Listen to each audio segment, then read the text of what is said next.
live what they teach, who walk their talk.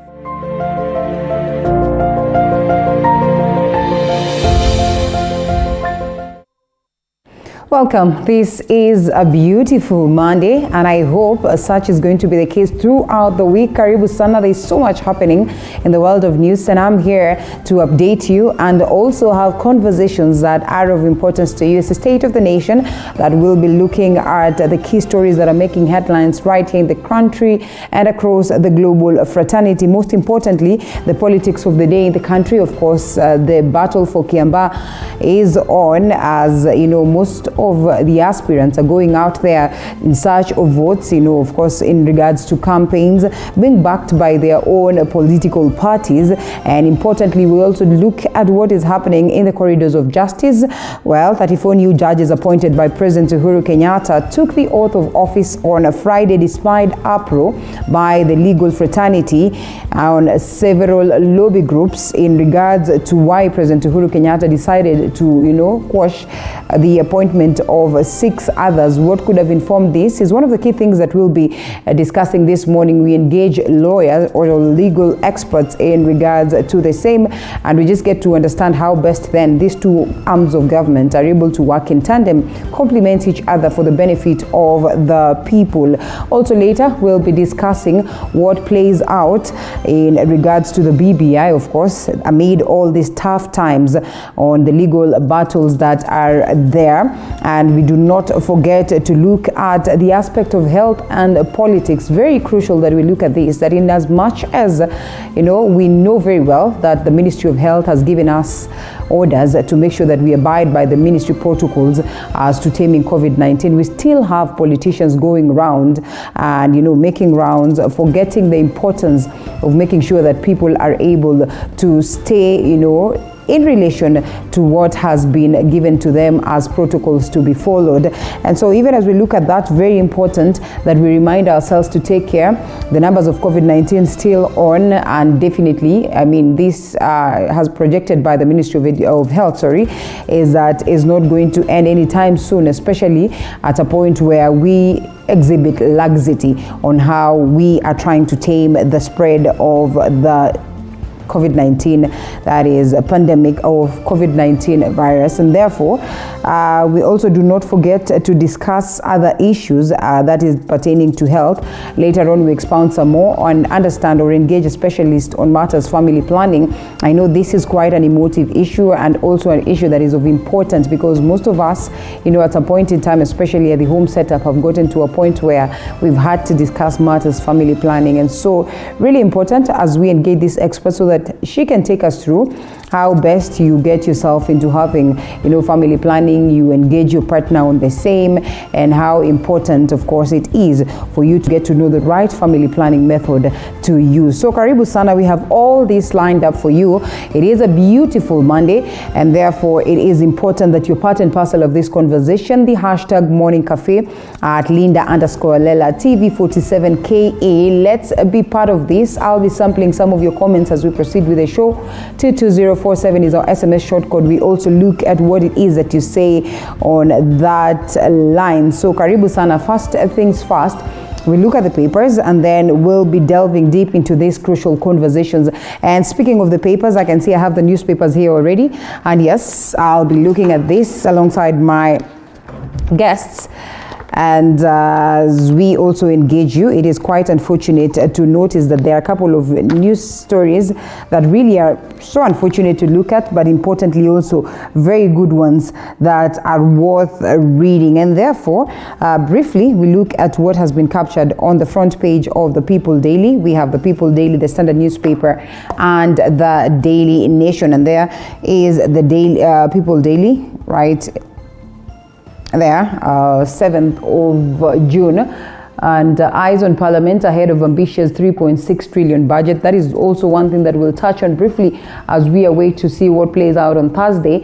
And Treasury CS is expected to outline how spending will spur economic growth amid coronavirus shocks. 3.6 trillion that is 2021-2022 budget estimates, yet we are not able to actually fund this because of the monies that we've been able to collect, or KRA has been able to collect, probably a deficit of about 1 trillion or something of the sort. Allocation and executive 1.88 trillion. Parliament is to get 37 billion. Judiciary 17 billion. County governments 370 billion. So we'll be looking at this. We'd love to hear your feedback on the same, even as we eagerly wait to see how then this will be pronounced and how it will augur with the people, and what sectors will benefit more than the others, and how best we're able to fund this budget, even as there is that public outro and outcry in regards to the debts that we have incurred so far. And as evident as it may be, it might push us to a point whereby we need to incur more debt so that we are able to sustain this budget. Impeach me, bring it on, says Muturi. And that is also a story that we'll be looking at after his coronation. And we saw some elders going to cleanse the Mukurweini wa Nyagathanga. That is after the dispute that is probably not the right individual, and this was not agreed upon by a majority of the Mount Kenya region, and therefore that coronation process that was conducted to endorse him as the spokesperson for Mount Kenya was not legit. And over the weekend, yes, there was this cleansing of this particular sport, and we can only wait to see the reactions that will come amid talks of impeaching him, that is at the level of the National Assembly, and root him out as the Speaker. He says, well, he is not shaken and such a thing cannot play out. Let's wait and see how it goes on, as Uhuru's case against judge nominees is on, and President Uhuru Kenyatta is right here, of course, says or raises an alarm in regards to the 6 that he did not appoint.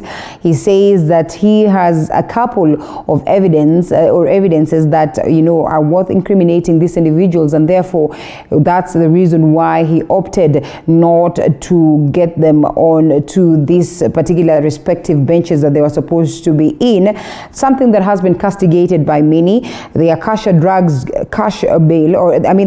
Akasha Drugs case, or bail for terror suspects and bribery in land matters, some of the reasons for his refusal to endorse the 6, a story captured on page 4. Amongst the 6, Justice George Odunga and Professor Joel Ngugi, who are amongst the 5-judge bench that declared the Building Bridges initiative null and void in such a historic ruling that probably did not augur well with the proponents. And as long as I serve, this is what the president says, I will choose the right over the convenient.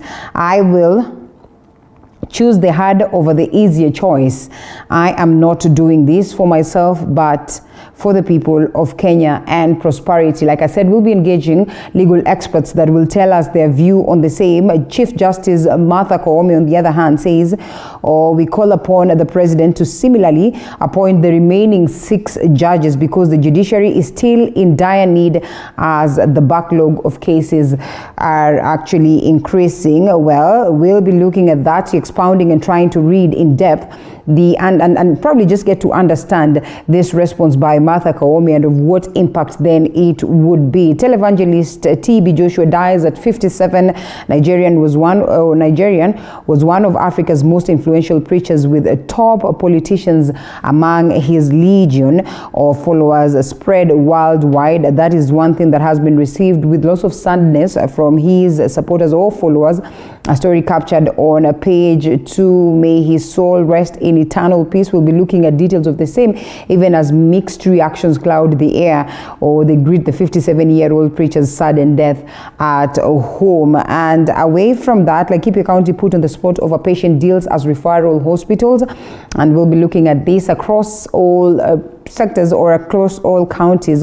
We've seen a couple of people complaining on how health matters have been handled in their respective counties, as many people continue to lose their lives as the situations get dire and dire in regards to health state in these respective counties. The biggest question is, Even as health was devolved, did it work out best to make sure that Kenyans are able to enjoy the services as expected? Certainly not.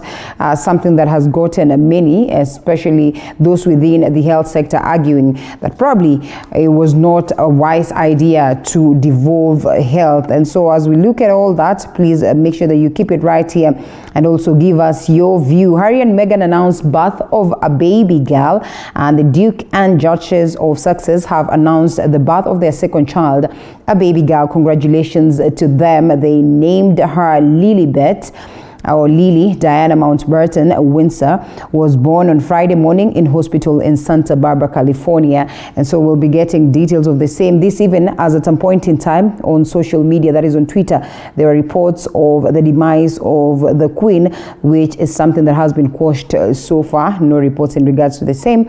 But of course, all these handles or all these conversations that were ongoing there were scrapped off. And we'll be looking at all this. Congratulations to the couple, even as we continue. An interesting one in regards to coronations, why leaders are jostling for post of regional chief. Outgoing governors and other politicians are keen to become the ethnic kingpins or spokespersons in their respective, that is, regions or their tribes, and therefore we look at that, all that in a bid to make sure that at least they probably are able to position themselves as kingpins and probably, you know, just position themselves as the key leaders right in the country, even as the conversation of succession politics is still on. How Chantal Nzembi murder suspect walked into her trap, and Nativity Nthuku, believed to have lured the minor to her death, was tricked to her arrest by boyfriend as she had called to ask for money. And of course, this case is ongoing, following up on the same to make sure that we give you the updates in regards to the same. Of course, key witnesses, another key witness DCI have interrogated in trying to unearth the killers of Chantal Nzembi is her friends she was with on the day the deceased was kidnapped. Another one, she told the detectives that the suspect had convicted both of them to escort her. Somehow along the way, she changed her mind as the suspect and the deceased proceeded. The minor positively identified the suspect, who will be arraigned in court today. We'll be following up on that to keep you up to tabs. The TSC unveils training guide for remote learning. Those are the key stories that have been captured on the People Daily. Briefly on what is on the Daily Nation, and here we are, the biggest stories. That is in regards to the demise of Pastor T.B. Joshua.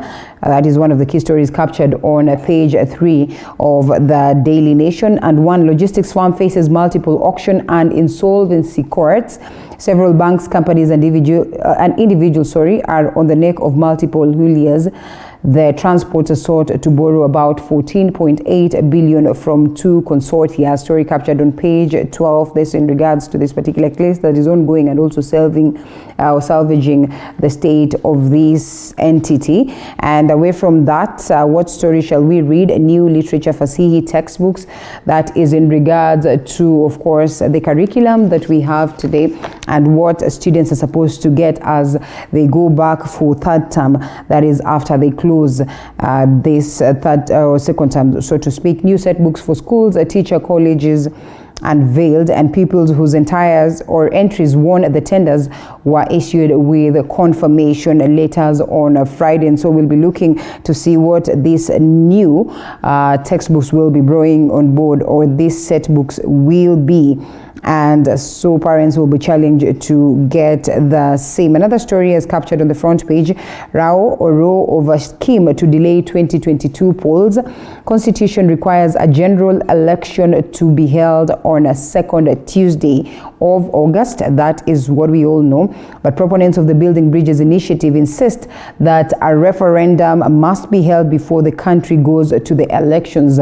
But politicians allied to Deputy President William Ruto see this as a ploy to extend the life of Parliament and vow to resist on the same. A story captured on page 4.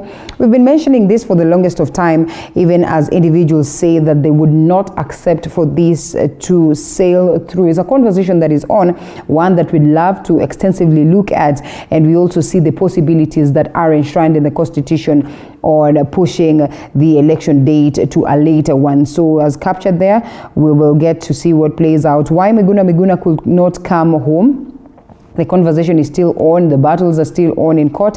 The courts have once again cleared the way for lawyer Miguna's return to Kenya after 3-judge bench dismissed the government's request to suspend execution of an order that quashed his deportation to Canada. A story captured on page 10, an interesting one for that matter, as we all know how actively involved he's been, first of all, to quash the activities of the current government and his political enemies. UDA is eating Raila's lunch at the Coast. United Democratic Alliance, a party linked to Deputy President William Ruto, has embarked on a massive campaign to popularize itself in the Coast region. A story captured on page 5. We wait to see how successful then they would be, even as many argue that indeed UDA has come with a bang, so that it has been able to make roots, in these key regions that are considered as, key spots for individuals like Right Honorable Raila Odinga and President Uhuru Kenyatta. And a hard copy of the Standard newspaper briefly. Handshake goodies split Raila's allies. Mega projects unleashed in Nyanza have put Raila partners in NASA, Mudavadi, Kalonzo and Wetangula under pressure to deliver the presidency so that their regions can benefit. A story captured on page 8. Well, as they would rightfully say, Baba said at some point in time he's going to bring goodies. Well, this goodies extended to Nyanza, and we can hope to see whether, of course, these other key individuals would be able to deliver the same for the respective regions. And Nigerian preacher TB Joshua dies age 57. Also, we've touched on that. Politics of fashion that define leaders. Many politicians today seem to give more attention to style, whether on official duty or while taking a break for the crazy work schedule. They always leave a fashion statement. Well, we've seen how they dress up, and such cannot be disputed. Kenya's aging workforce is a concern. A story captured on page 4. A majority of these entities, you find that they have quite old individuals running these particular offices, and while youths are out there grappling and struggling to get employment. And a couple of other stories. Athletes day out in Eldoret. Men participate in 41-kilometer race during the Eldoret City Marathon. And of course, those are the key stories that are here, and still more. You can always grab your copy and get to have the details of the same. Before I look at what is happening on the roads, let's first briefly look at what it is that my team has prepared. And aspirants for the upcoming Kiambaa parliamentary seat by-election Sunday stepped up their campaigns across the constituencies as the July 15th date with the electorate nears. Daniel Masidza with that report. The United Democratic Alliance Party candidate John Miguna was in Gashie trying to woo voters, exuding confidence of winning the seat that fell vacant following the death of Paul Koinange in March this year. The UDA candidate was accompanied by Gatundu South Member of Parliament Moses Kuria among other DP Ruto supporters. Nataka kushukuru askari, nataka kushukuru pia upande wa usalama, upande wa administration, kwa sababu kufikia saa hii hatujaona ile mambo ya kunyanyaswa ambao tuliona Juja. Na pia ni shukuru wale tunashindana na wao. Na ni shukuru chama cha Jubilee kama leo walikuwa wanasemekana wako na msafara hapa. Na nilipoongea na county commander, nikaongea na county commissioner na OCS, watu hapa wa Karoli wakaongeleshwa na wakasema wameondoa yao sababu sisi tulitangaza yetu mbele. Kesho tukifika pahali tusikie wametangaza yao mbele, pia tutawaondokea. Na tunataka tuonyeshe siasa ambao sio za fujo, siasa za amani na siasa za watu ambao wamekomaa katika hii kaunti yetu. Leo na kesho pengine haiwezekani, lakini pia tunapasha ujumbe kwamba kuanzia mwaka ujao tukichukua serikali, tumetangaza vile mimi napewa milioni 130 na kitu kwa CDF, pia nitapewa ingine kama hiyo ya kupea mahasla capital waanze biashara ndio waweze kujiendeleza. Na unajua hawa mahasla ukiwapatia capital waanze biashara, ukiwaambia walipe ushuru, hata sio wewe utawaambia, hata wao watajionea, ni afadhali walipe ushuru. Kwa muda mrefu tumekuwa tukiangalia biashara kubwa, makampuni makubwa. Sasa hii tunataka kuanza pale chini. Tuhakikishe kwamba wale wachuuzi, wale wafanyabiashara tumeshinda nao leo, hao ndio nguzo ya serikali. On the other hand, the PNU candidate Ndegwa Njiru spent the better part of the day strategizing, exuding confidence of coming out victorious. Nashukuru sana wa president kwa sababu kila mtu anafanya campaign vile anastahili. On top of that tumepeana timetable zetu kwa ABC. Kama leo niko hapa, wengine wako mahali kwingine. Kwa hivyo naweza nikashukuru wa president kwa kutupatia ile wakati ya kila mtu aweze kujitetea kwenda kwa wananchi kutafuta kula. Kwa mwanamke peke yake katika Kiambaa constituency niko na furaha tele kwa sababu akina mama wamenipokea kwa sababu walikuwa wameamua kubadilisha hii Kiambaa constituency, na ninaweza nikasema ya kwamba wamama wako frontline kunipigia debe na kwanza wakiangalia masomo yangu ni ya hali ya juu. Kwa hivyo wananishikilia na wanasema wanataka mabadiliko, na mimi kama mwanamke peke yake katika Kiambaa constituency na abia watu wangu, mimi sio kama mama, mimi ni dume kama zile dume zingine, na wala sitishwe na yeyote, na wasione ya kwamba eti mimi ni mwanamke na tishika. Hapana, mimi niko na nguvu na mimi nitaenda kuwatetea kule bunge. Other candidates in the race include Kariri Njama of Jubilee, Willy Mbugwa, who is an independent, David Mugo running as an independent, Isaac Karomo of Federal Party of Kenya, Evans Gishia of People's Party of Kenya, and Richard Njoroge of the New Democrats. Daniel Masiza, TV47. Now, 166 COVID-19 new cases were reported. The Ministry of Health announcing a drop in positivity rate by 5% in less than 48 hours. And of course, the risk is still on as to the rising number of COVID-19 in the country, especially in Kisumu County. And so let's take a look at the report as Andreen gives it to us. The country's positivity rate has gone down by 5% in less than 48 hours. According to the Ministry of Health, Kenya recorded a positivity rate of 4.7% Sunday as compared to 9.7% recorded on Saturday. 166 people tested positive for COVID-19 from a sample size of 3,561. Tested in the last 24 hours, bringing the total number of infections to 172,491. The new cases were distributed across various counties. Nairobi recorded 48 cases, Uasin Gishu 21, Nyeri 18, Busia 17, Kisii 9, Nakuru 8, Kilifi 8, Meru, Narok and Siaya recording 4 each. Kisumu County, which was at a high risk of infections days ago, conspicuously missed on the list of infected counties, raising eyebrows amongst Kenyans who wondered whether the lakeside city had healed from the novel coronavirus in less than 48 hours. One Dennis Okore on Twitter said, "Counties under watch like Kisumu no longer feature in your statistics." Another tweet by @Tujadili read, "Kisumu has suddenly disappeared from number 2. Kisumu County made headlines in the last few days due to the surge in the number of COVID-19 infections. Data from the Ministry of Health showed that Kisumu led twice in the number of infections per county. On 1st of June, which was Madaraka Day, Kisumu recorded 67 cases. On the 2nd of June, it recorded 32 cases. On the 3rd of June, the city hit a record high of 145 infections. The cases would then drastically drop to 30 on the 4th of June and slightly rise to 54 on the 5th of June. On the 6th of June, however, Kisumu did not appear anywhere on the list of infected counties. So, did the lakeside city heal in just 48 hours? Andreen Kilemi, TV 47. Now to the corridors of justice, and the row on the recent appointment of judges continues to elicit mixed reactions in the country.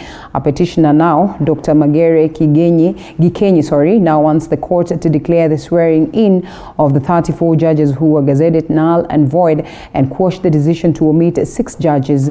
And as Margaret Wanjiru now reports, the petitioner says the judges have suffered mentally due to the omission.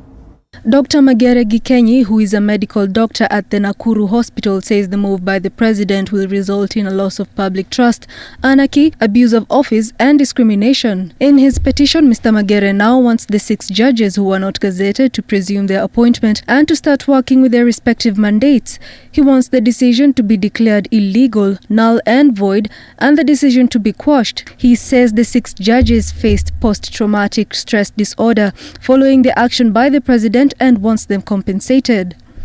In an application filed on Friday, Katiba Institute argued that Article 166 commands the president to appoint judges of superior courts in accordance with the recommendation of the Judicial Service Commission. The institute wants the president to outline the reasons or explanation for the omission of the 6 judges. The institute says the cherry-picking and selective appointment or swearing in of judges undermines the functions and powers of the Judicial Service Commission and the functioning of the judiciary. The president did the opposite of what is expected of him.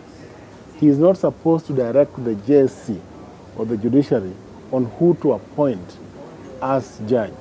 But that is what he's trying to do by rejecting 6 nominees, competent judges. The president has interfered with the mandate of the JSC and of the judiciary.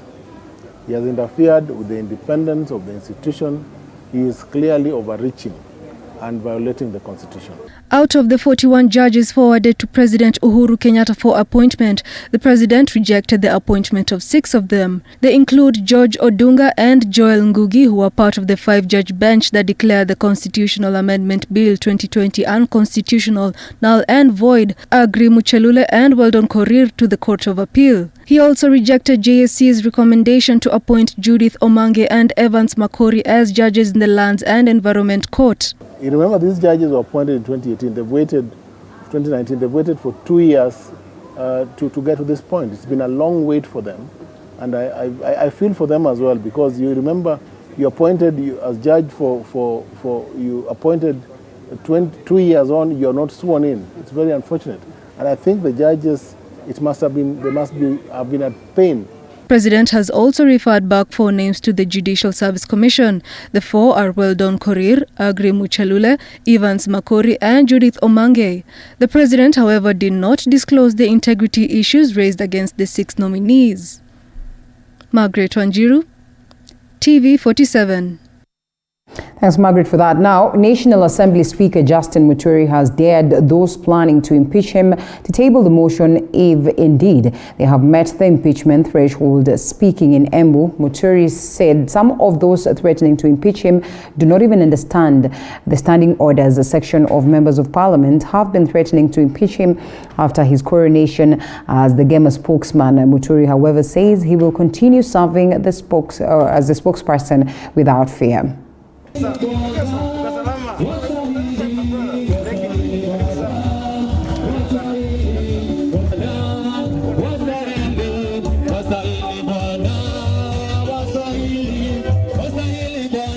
Partner with us today. Lord Bishop, today is a very special day for us. Najua hakuna kitu kia mambo ya kuimpeach speaker. Najua hiyo ni wale watu ambao hawajasoma katibu taratibu za kudumu. Hakuna kitu inaitwa impeachment ya speaker. Speaker labda bunge lipitishe mswada kusema halina imani na yeye. Hiyo tu. Na ukweli tuliweka katika sheria zetu kanuni ambazo zinatakiwa kufuatiliwa na ziko wazi pale. Ule ambaye atafikisha ile threshold ajaribu. Hakuna kitu. Unajua wengine tumekaa katika shughuli hizi za siasa kwa miaka mingi. So watu wanakuja tu, mtu amekuja bunge miaka 2-3 alafu anakuja kuanza kusema ati ana impeach. Sisi hiyo maana tuwezi hata sijui ni kina nani wanasema hivyo. Now, the push to amend the constitution to expand the executive through the BBI bill may be in limbo, but the search for President Uhuru Kenyatta's successor is on top gear. Sources indicate that the coronation of National Assembly Speaker Justin Muturi's coronation at Mount Kenya spokesman, that is late last month, is a calculated plan to divide the region's vote to cap Deputy President William Ruto's influence in the region ahead of the presidential vote next year. But with the legal bureaucrats threatening threatening to dismantle the BBI bill, President Uhuru Kenyatta is presented with at least 3 possible scenarios, including bailing out on ODM leader Raila Odinga to support his handshake-frustrated Deputy William Ruto. Now, here is Musa Salah with the analytical possibilities of the 2022 presidential election.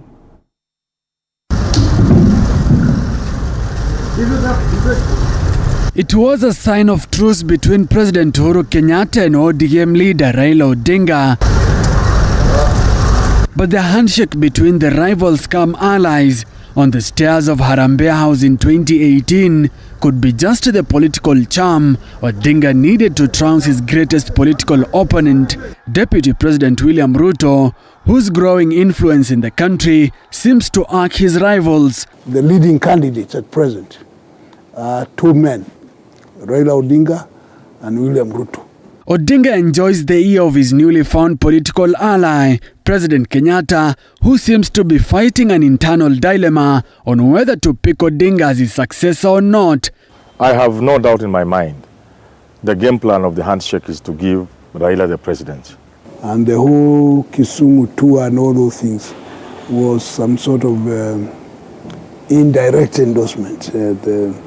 If you listen to the praises that were being passed around, my brother this and that, and we have, since the handshake, we have done very well. Look at the faults of the, but the official statement that I endorse so and so may not come, because what the Raila people would want to avoid is a Moi Uhuru scenario, where Moi said the only person he trusts is Uhuru, and then it didn't work out, the kind of boomerang. But with a punctured political vehicle that is largely perceived to have been created to take the opposition leader to State House next year, the crafters of the BBI could be forced back to the drawing board, presenting the president with 3 scenarios. An overruling verdict from the Court of Appeal against the High Court ruling that declared the BBI process unconstitutional could water the Kenyatta-Odinga seedling, a relationship that could see the two form a formidable force in the 2022 presidential election. A sizable number of the people will stick with William Ruto. And it's not the intention of the handshake, I think, to get the entire chunk. I think the handshake team will be comfortable with just 30-40% of Mount Kenya. And you can see they're already moving towards solidifying their support within Mount Kenya East. So if they can get Mount Kenya East and a few votes from the other mountain, the other side of the mountain, they are good to go. To say that they are going to divide the mountain, this and that, is to assume that people of the mountain are sheepish, that they just follow. And the record is that they don't do that. Yes, they do look seriously at what they think their interests are. And so when they go into the ballot booth, they are saying, who is good for me here? Not what ethnic community they are in, who is good for me here. But even with a presidential endorsement, Odinga's race to State House could be an uphill task. According to political pundits, the vote-rich mountain would back Ruto if the Kenyatta-Odinga bromance lasts until next year's general election, a possibility that the BBI core principles have planned to level out through drawing a running mate from the region to divide Ruto's perceived allegiance in the mountain. And that, of course, would mean there will be somebody from the mountain, somebody that who is comfortable with, and this is well staged, because some of the divisions are artificial. You see, and once you create like an artificial war between West and East, certainly the East will get together to rally behind Muturi or wherever it is. I think most likely Muturi, and that's all you need. You get that East vote from Ruto, he's gone. The issue of a Kikuyu being a running mate is neither here or there, and it is kind of an awkward expectation. Yes, there are people trying to push that, but I think it's uncalled for. What happens is that the statements by leaders who assume that because they spoke, everybody is following them, turns out to be wrong. Because the voter usually has more sense than the leaders. So when they go to vote, they don't vote the way the leader wants. They vote what they consider to be their interest. That's how KANU won in 1961. National Assembly Speaker Justin Muturi, who was coronated as Mount Kenya spokesman last month, has been seen as a possible Odinga running mate, but Muturi's climb to the top would be competitive. Murang'a Governor Mwangi wa Iria, former Kiambu Governor William Kabogo, Gatundu South Member of Parliament Moses Kuria, and former Gatanga legislator Peter Kenneth are also eyeing the top seat. So the candidates are there, and they have been there before. Peter Kenneth looks as if he might try his luck again. But you see, the issue is not whether there is somebody from Mount Kenya or not. And Muturi, if he declares, because he has not. The issue would be how attractive is that person in terms of national projection. And that projection should be in such a way that people believe in this person. So far, Muturi has a lot of work to do. A lot of work to do. It's not enough for a few people in Mount Kenya West and a few other people in Mount Kenya East to say he is now the one. However, President Kenyatta's second option would be to mend ways with his handshake-frustrated deputy William Ruto. But pundits argue that the presidential flair between the two has grown too dim to be reignited. Where things have gone, the rift that has developed between Ruto and Uhuru, where things have gone, it will be very awkward if Uhuru were to engage a reverse gear and go back to Ruto. It will be very awkward. A lot of the people who respect him will lose that respect. Because you see, there's something that keeps them apart. They appear to have separated paths. They are no longer together. Since it's become very open, the best thing he might think of doing is just keep quiet. Although he had said at one time he will surprise people by whoever he says is the one. So we wait to see. With Odinga left out in the cold, if the handshake fruit turns sour, Odinga and Ruto may be forced to swallow their pride and realign their political stars. But that route may also be hard for the once upon a time friends. The biggest nightmare for a Raila-Ruto alliance would be who becomes what in the arrangement that could see Odinga deputize Ruto and vice versa. If BBI doesn't go through, it would mean Raila will have to deputize Ruto. How will he face Kenyans as a Ruto's deputy? They're hypothetical. Why, if you have a chance, should you want to be number two? Raila's record is that he never goes for number two. He always wants, he's run about 4 times and losing 4 times. So he keeps on saying hajaonja. For Ruto, it will be a big gamble. A big gamble in terms that once he works with Raila, he loses the mountain. Once you lose the mountain then gets a candidate of their own. And they become a very dangerous card that even Raila and Uhuru will have a problem facing. Raila and Ruto will have a problem facing. As for Ruto, he also thinks he has a very good chance. So why would he go for number 2 when he has... So these two are going head to head. With all the political heavyweights gunning for the coveted seat come August next year, the political vehicles that will propel the post-2022 campaigns will largely depend on how the handshake will end up. Musa Salah, TV47. Well, there you go, and quite an incredible analysis right there. We can only wait to see, as they would say, a day in politics. It's like 50 years, and therefore in one simple day, so much can change. And today we have new faces and legal experts for that matter. So therefore, I know we have quite an able team to, decipher on the politics of the day, the state of the nation, not forgetting the squabble that is there between the executive and the judiciary. And on that very story by Musa Salah, before we look at the papers, that is in regards to succession politics, I will engage Wakili Caleb Kusienya, who is with us this morning in studio. Good to have you, sir. Thank you. Thank you so much for creating time. You're welcome. And yes, we're expecting Wakili Ndegwa Wahome too, but unfortunately he's not able to be here.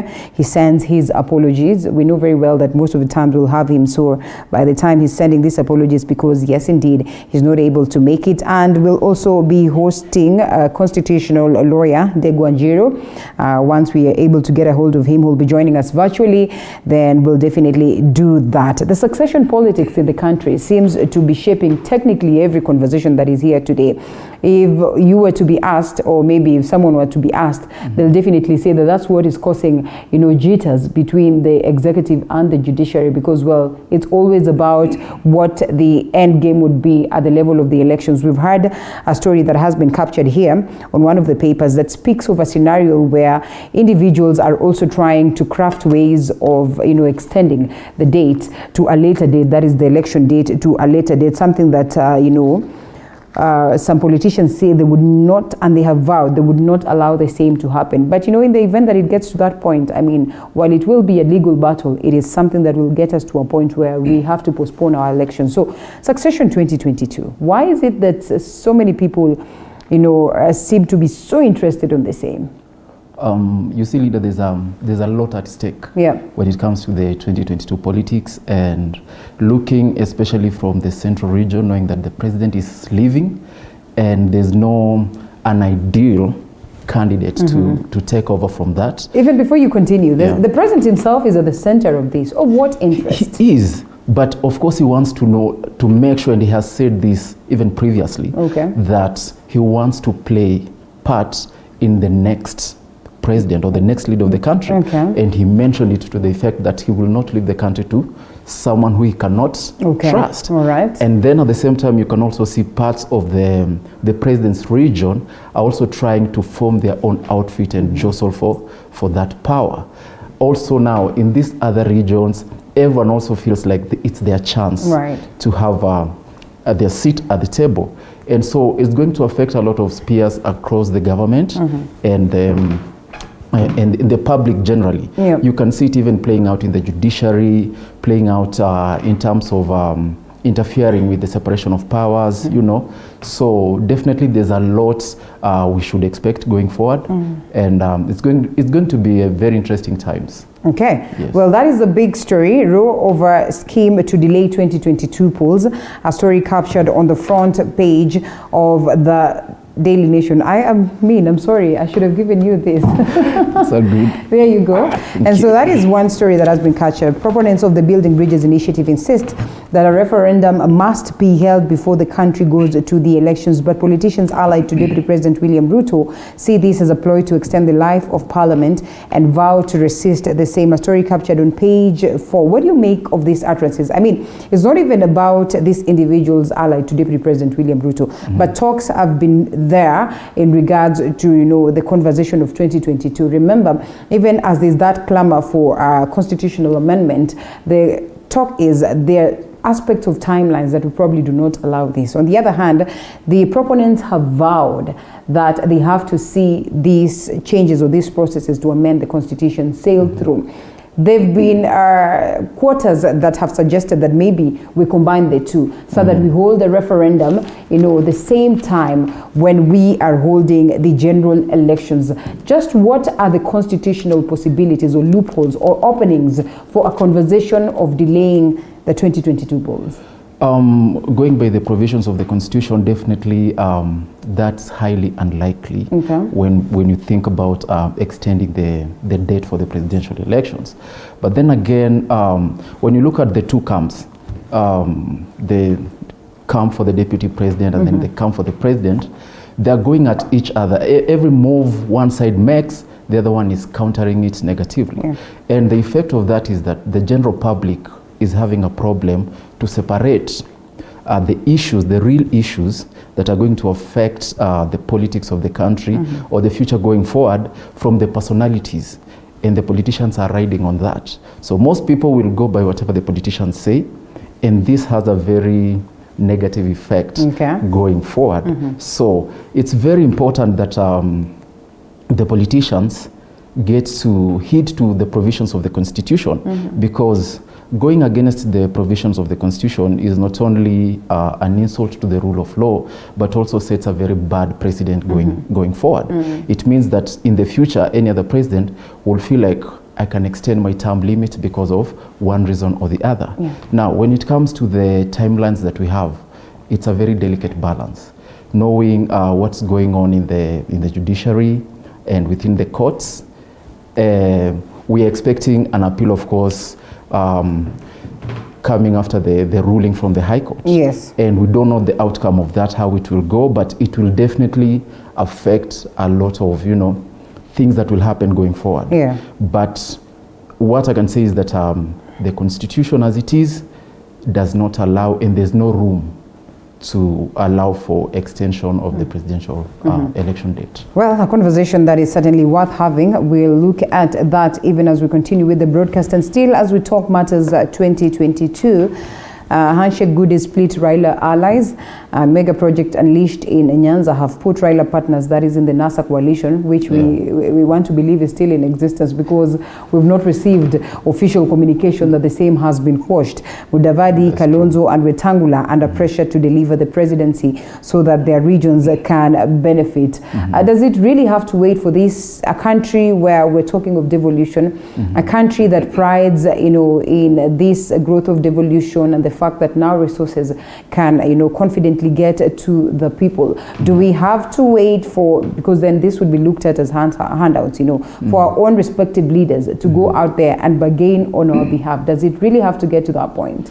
You see, that's exactly what I'm trying to put across, because it's like the political elite have captured the minds of the general public. And it has got to a dangerous point whereby we feel like without those politicians, we cannot have what we deserve. Devolution is provided for in the Constitution. And it should not take our politicians to come and negotiate. But at the same time, it's very difficult to separate politics from everything else in this country. So it's quite a challenge to pick out the self or personal interest of the politicians and also serving the interest of the public. Remember, all these politicians have been there. It's not that it's their first time. They have been there. So you want to ask yourself, what has stopped them from making sure that this devolution happens the way it's supposed to happen? Does it mean that we have to give them another chance so that they get an opportunity to make sure that every Kenyan gets what they deserve in terms of devolution, you see? But then again, it's still a matter of wait and see. Yes. Well, as we wait and see still on 2022 politics, and this as we look at the newspapers, we have the People Daily right here that speaks of, why leaders are jostling for post of regional chief, and how instrumental then this would be for them to be able to, probably entice the entire nation. We have seen the faces of the likes of Muturi, the faces of the likes of Lennon Kulal, the Gideon Moi, the likes of Muhisa Kitui, who came into the country and he said, I'll first go back to my region to seek endorsement, to seek their blessings before I now traverse the rest of the country, which he did. Just how instrumental is a person's region at a point when we're speaking about rooting out tribalism, at a point where we direly need an individual that speaks of the national angle as opposed to their respective regions? And just how best then can we have this conversation without reading so much of tribalism in that? Linda, it's very difficult to separate tribalism from Kenyan politics. And it has been happening ever since. Even when you look at the current scenario right now, whatever has been going on in the recent past days, with Speaker Muturi in the central region being endorsed by a particular group and other people, having a problem with it. Seeing the same thing with Western leaders. They want to coalesce around that particular region, and that's the problem with Kenyan politics, because it becomes very difficult to find a leader who is, is favored across the country. It's very hard to separate that. And I think in terms of regions and politics, it's not something we might see an end in it soon. Because even whenever there's an issue with a politician, always the first step is to go back to their backyard and then get that support from their people, and then I'll make it look like, you know, it's them versus us. And it's the same thing that we are seeing playing out, and it will still play out going towards 2022. So that one, I do not see any way of it being separated anytime soon. All right, speaking of which, the regions, and let's speak about the key regions that today, are looked at as regions that have faced a lot of, segregation, that is nationally, based on how they are inclined, or the leaders that crop from these particular regions are inclined so much so in their respective regions, as opposed to, having that charisma to sell themselves out to the national, arena. And we definitely do not fail to speak about the Mulembe nation, which is one of the key nations that have been looked at to have good numbers that will literally front an individual and take them to that level of presidency. One, within themselves, there have been a lot of negativity and differences that have cropped up based on their sub-tribes. And we speak of the coast region that has recently tried so much so to echo their interest, and we've seen the coast region leaders coming together saying that it is time that they also speak on the table, or a part and parcel of the table, even as conversations on what region comes where and what are had. And we also do not forget about what is happening, of course, in the Mount Kenya region today. While they are said to really speak in unison in most cases, their fears of a scenario where such is going to be a different scenario where there's going to be a split. This Muturi that you've said coming up, and the conversation of UDA gaining momentum down there. So just how then do these individuals also get to change the narrative that is there? How do the coast region position themselves, in as much as you say that it's something that is going to take a while, to a point where the rest of the country will acknowledge that there's someone coming from the coast that is actually worth the salt? I think what we're witnessing right now is just a front to a lot of things that are not coming out to the public.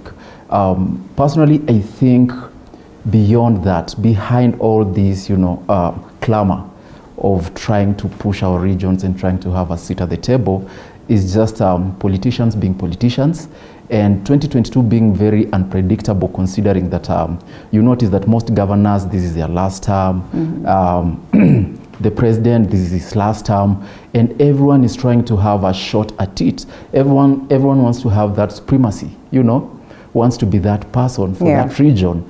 And you see that comes with a lot of perks, being that kind of person. That way you can be able to negotiate on the high table, and that way you can also be able to, rank up there in terms of getting a higher position and have a voice for your people. So at the end of the day, I think it's just politicians playing politics, and everyone trying to have something for themselves. And it's like the politicians have this belief that until they get something, then you, the common mwananchi, the Wanjiku, the Wafula, the Mora, there's nothing for you. And that's where they've held us, kind of hostage. Why do we agree? Why do we accept to be held hostage? Yet we know very well that the sovereign power lies with us. We know very well that we're the people who go out there to cast the vote. What is so hard about, genuinely going there to vote ideologies, going there to vote individuals that really are bringing substance on the table, as opposed to looking at political inclination or looking at, a tribal inclination? I think it's just, there are many issues, of course, that contribute to that, and one of them being a lack of information, and then to... At this time and age, lack of information? Yes, you'll be surprised. You'll be surprised because if people were more informed, they'd be more empowered in terms of making decisions. And of course, we have seen a progress in that. You can see how people are involved in the processes like the judiciary, with this whole BBI debate. There's progress in that sector, but still, there's lack of information, especially in places that are not so urban. There are places where politicians are worshipped, literally, they are demigods. So you notice, actually, when it's a different cause that is not, it has nothing to do with politics, Kenyans unite very fast around it, and they become one about it. But when it comes to politics, it's a total different scenario. So one, I think, is the politicians know. They know this, and they capitalize on it. Lack of information, poverty, you know. Every time, election time, you'll see politicians come by, you know, for photo opportunities, hang around with people, give something small to people, you know. And as long as that will keep happening, as long as we'll be a nation of, you know, 250 bob, 500, that will never change.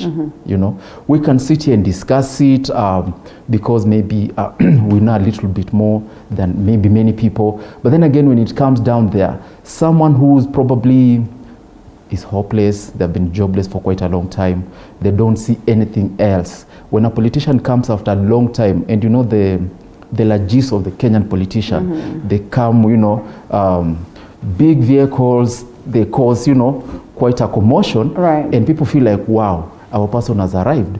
And what does our person do?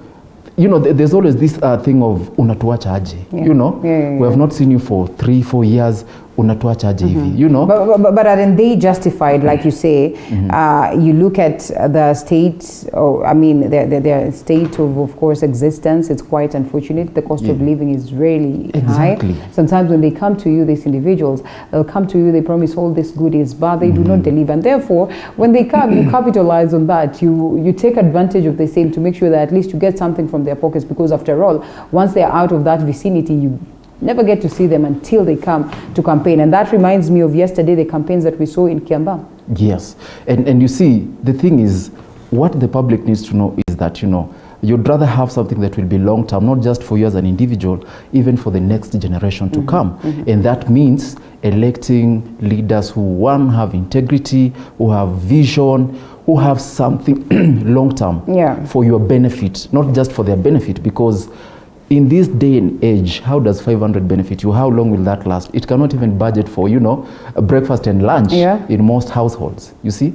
But until people get to realize that, we need to refuse this and start asking for more. The same way you see politicians just jostling for these spots and these positions because they want to negotiate for something on the high table. And people also need to get in that position where they can come together and ask a politician, unless we have, you're going to give us this, then we have no business with you. Unless you show us a track record of what you've done while you were there. If you are there and you did not achieve this, what makes you think that giving you another opportunity right now will make you achieve this? What miracle are you going to do? So until people come to that realization, then it's still going to be a sad state of affairs, and the politicians will keep on using people. You know, they give a little, they take much more. They give a little, they take much more, and people need to, you know, come up to that realization. And I think I will ask this again, what will it take for us to get to that realization, to get to that moment where we'll understand that the vote is with us and we call the shots? And in as much as sometimes we hear stories of, you know, the vote being compromised, but you know, it can get to a point whereby a majority, you know, the voice of a majority will definitely win. If today we decide it's ideology, it's got nothing to do with tribe, at least in as much as maybe the individuals would want to get crafty with the vote process, it might not really fruition. I think to answer your question, the first step will be the role of you guys as the media. You know, you have a very big platform to disseminate information to people and just create this awareness to people that, you know, especially now going to 2022, that this is how we are supposed to be doing this, and this is the things you're supposed to be focusing on, or making sure that you hold your politicians accountable before this happens, you know. And also just for people also to try and be aware, you know, this country has been in an economic turmoil for quite a number of years, you know. And people have been complaining. The cost of living has been high. There's joblessness. Not to say that the government is not doing anything. The administration has done so much, actually. But still, there's a lot that needs to be done. Mainly is because, mainly it has failed to be done because partly is because of the people, the public. They cannot hold the politicians accountable. And secondly, also, the politicians themselves. It's sad to say, but most of the politicians only serve their selfish interest. It's not about the people. You know, they come at the funerals, make a lot of promises, come, I don't know, say, it's always about I'll do, not I've done or I'm doing. It's always about I'll do this if you do this. I'll do this if you do this. If you give me votes, you will see. But people have been giving them votes. What have they seen? So little to show of it. So as the media and as the people themselves, as you know, as a society generally, we need to wake up to the realization that it's about us. This time it's about us, you know. Let's also now be able to negotiate and tell you that unless you do this, we are not going to give you these votes. So let's look at the campaigns that were held at, Kiambaa yesterday. Yes. Let's look at the celebrations that we had last week, the Madaraka Day celebrations. And we get to a point where we just ask ourselves, I mean, how possible is it for people to actually think that it's about themselves? For a moment, we've seen politicians going on ground, on podiums, trying to sell their agenda, their so-called manifesto, so to speak. And Kenyans are excited and are cheering them on and are joining them in this conversation. One, privy to the fact that, well, right after this, you will not get to see this Mheshimiwa anyway. And if you get to see them, it's going to be sheer luck, and there's not going to be much in terms of development that they will bring to you. One, at a point when there is COVID-19, we still do not, we are still not keen to understand what the Ministry of Health speaks about in terms of the protocols that we're supposed to follow. And we see them clogging together, celebrating these politicians, and we ask ourselves just what happened to discipline, to being cautious, to understanding that we still have COVID-19 with us here today. And maybe these politicians also just defying this protocol simply because the president himself somehow did the same during the Madaraka Day celebrations or during his tour in Nyanza region. True. I think that's also where the politicians themselves fail, because these are our leaders. We've elected them to be our representatives. And if the government issues orders, especially like the WHO, protocols, how we are supposed to observe to avoid the surge in COVID-19, we expect our leaders to be on the forefront in terms of, following these rules and also insisting on the public to follow these rules and these guidelines. But when the same politicians are flouting these rules, then what do you expect a common person to do? Then secondly, there's also an element of hopelessness, When you see even like what happened in Kisumu over the Madaraka Day celebrations.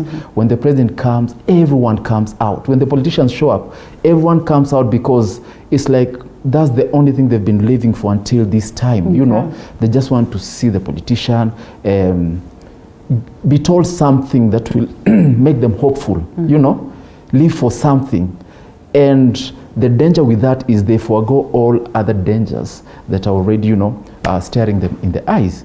And it's a sad state of affairs, Linda, because if the leaders themselves are doing that, are flouting these rules, then it becomes very difficult for you to tell a common person that, you should not do this or you should do this, because they tell you, if this person can do this and I look up to this person, why should I not do this?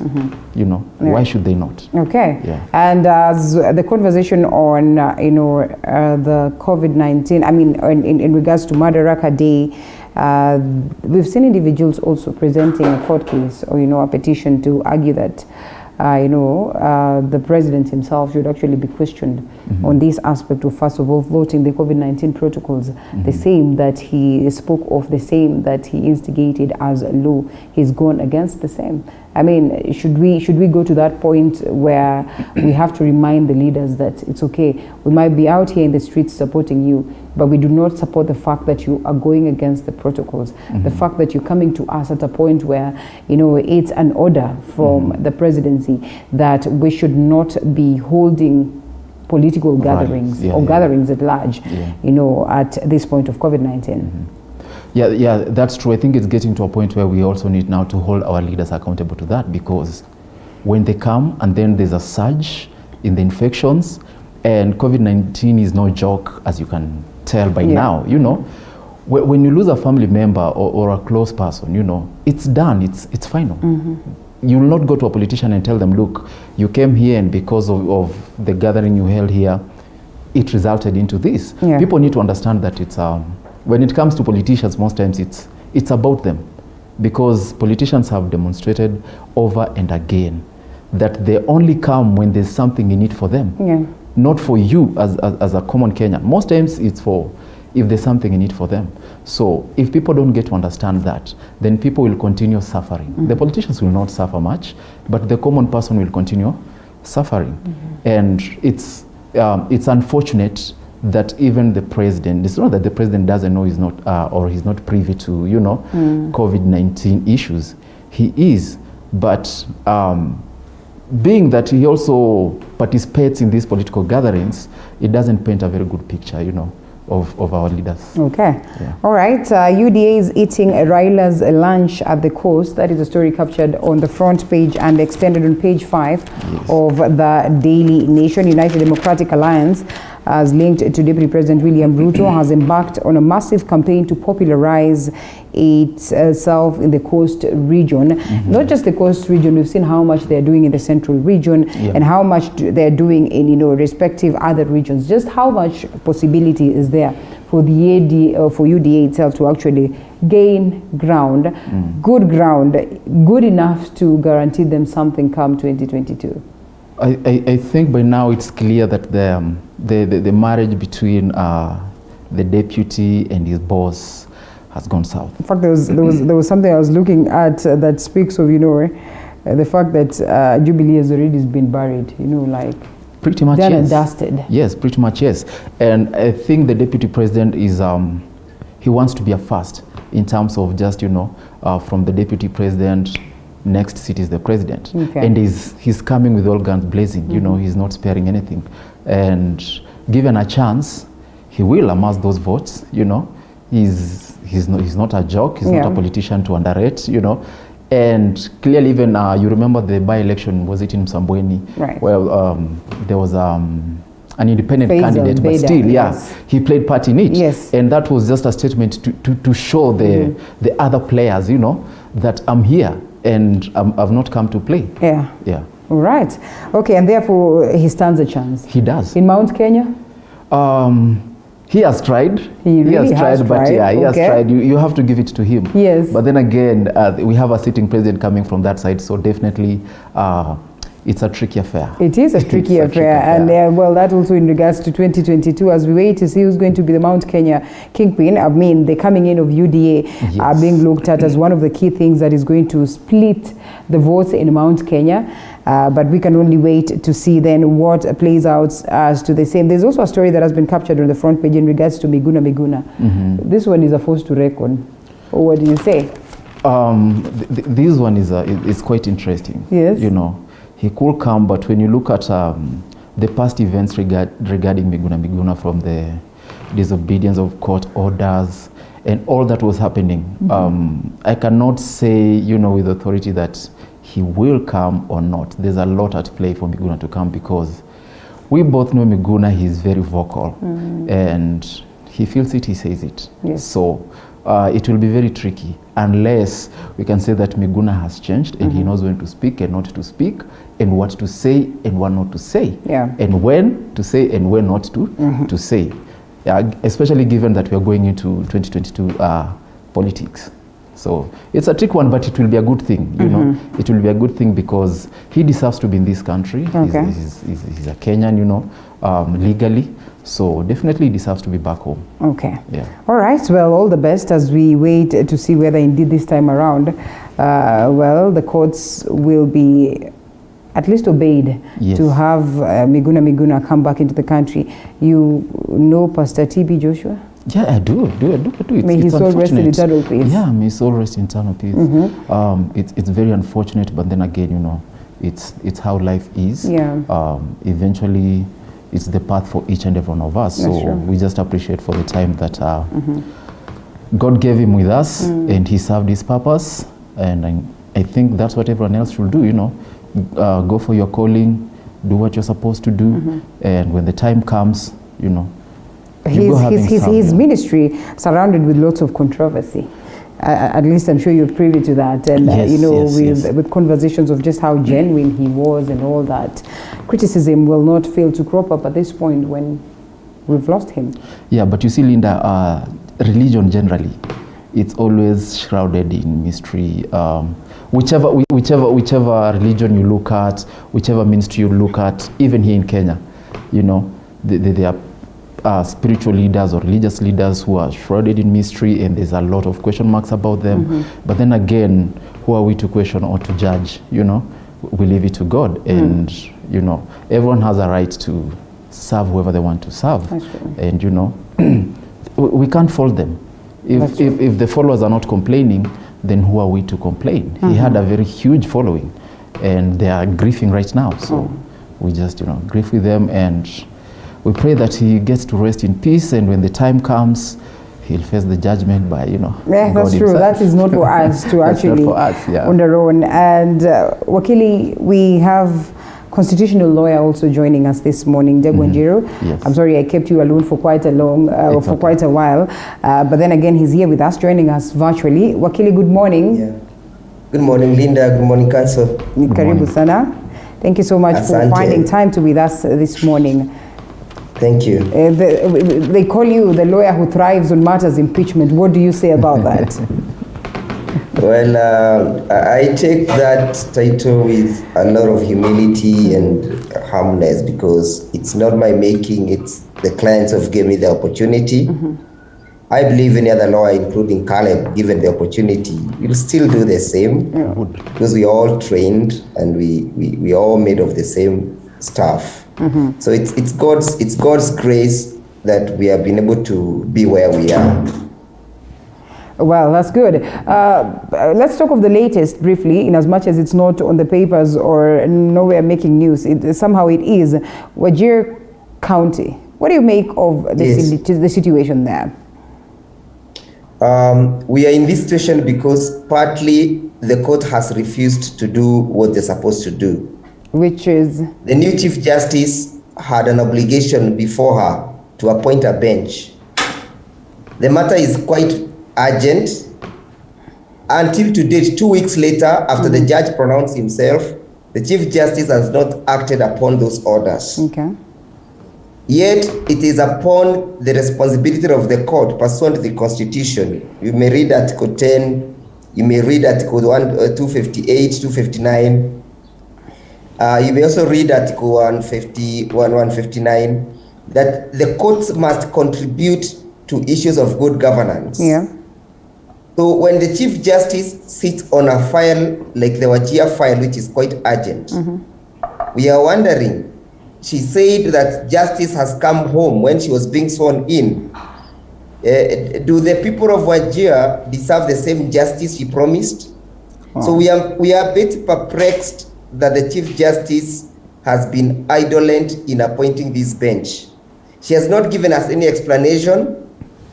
I wrote to her a letter indicating the urgency of the matter, but up till to date, there's a lot of confusion in Wajir. But the confusion again has been created by the same judiciary. The judiciary is the one that in haste gave a judge or appointed a judge to go and swear in that particular person without following the due process of the Assumption of Office Act. So partly, even when you see the president being unable to comply with some of these orders, he's unable to comply with the orders because the judiciary has also made it very difficult for us to live.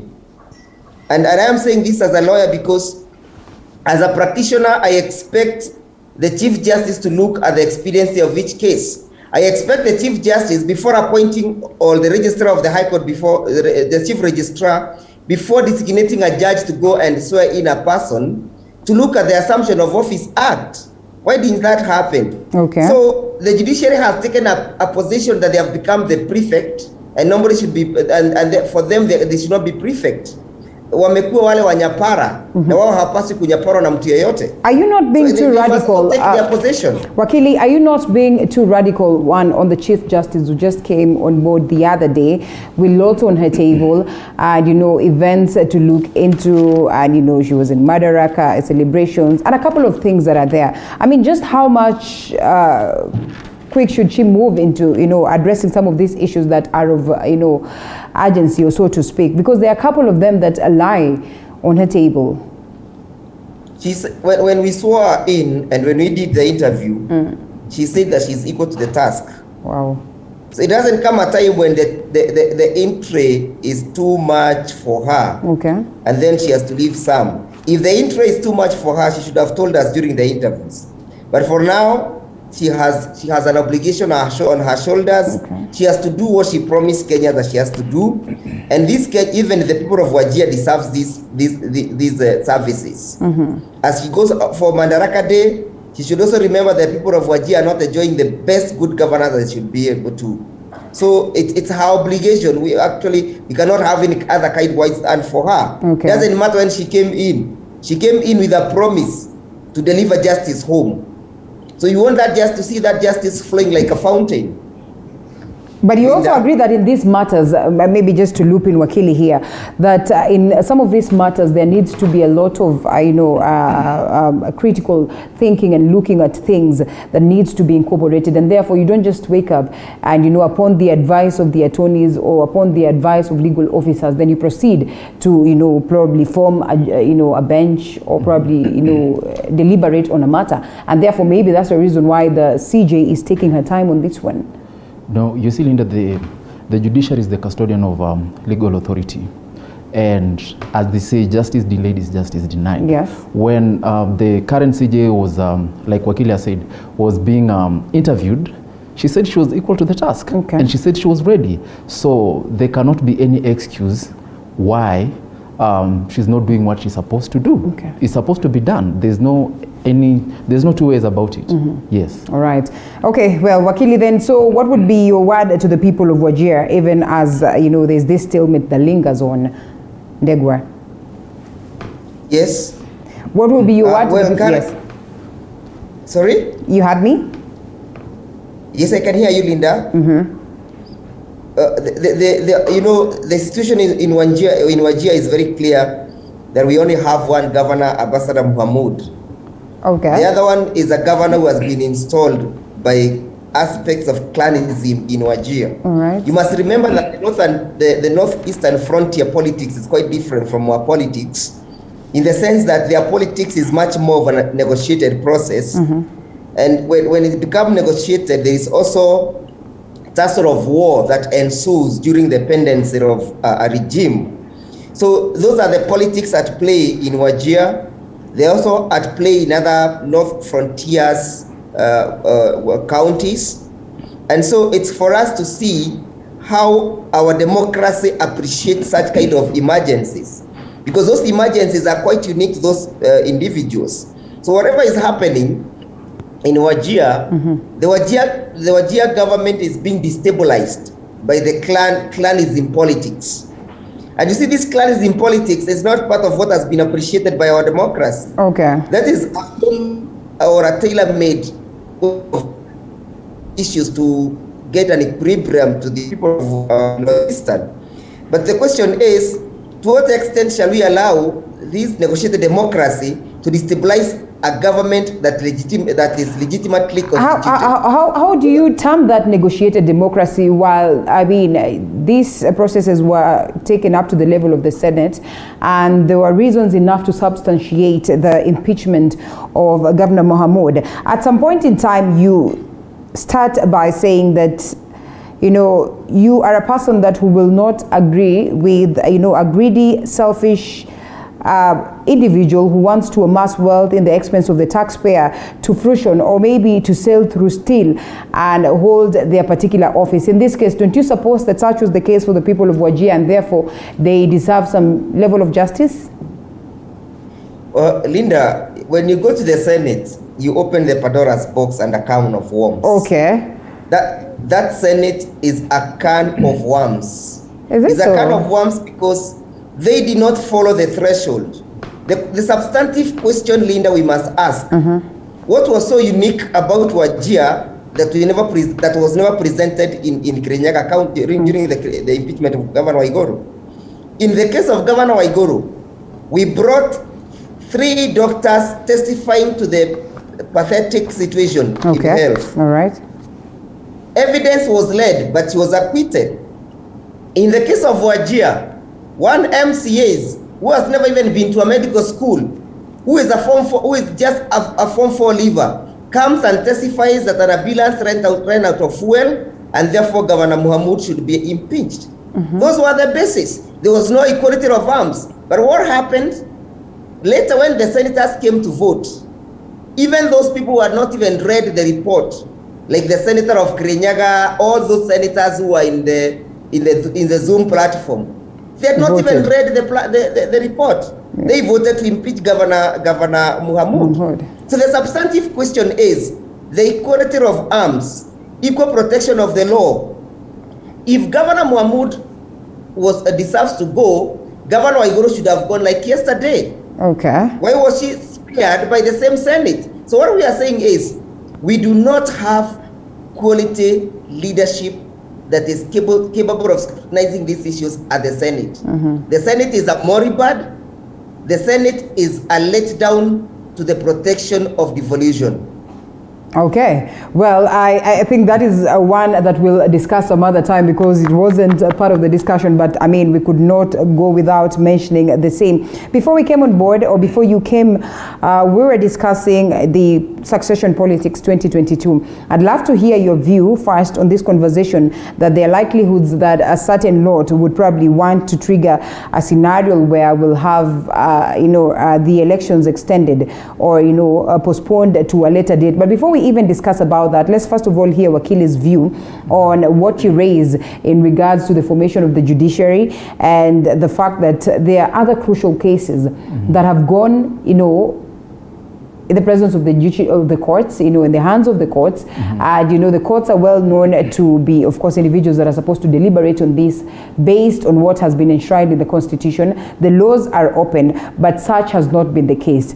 Do you agree with some of the voices out here that speak of a scenario that there's so much of judicial activism that the judiciary itself has been infringed upon? I really don't think so. I think the judiciary is doing what it's supposed to do.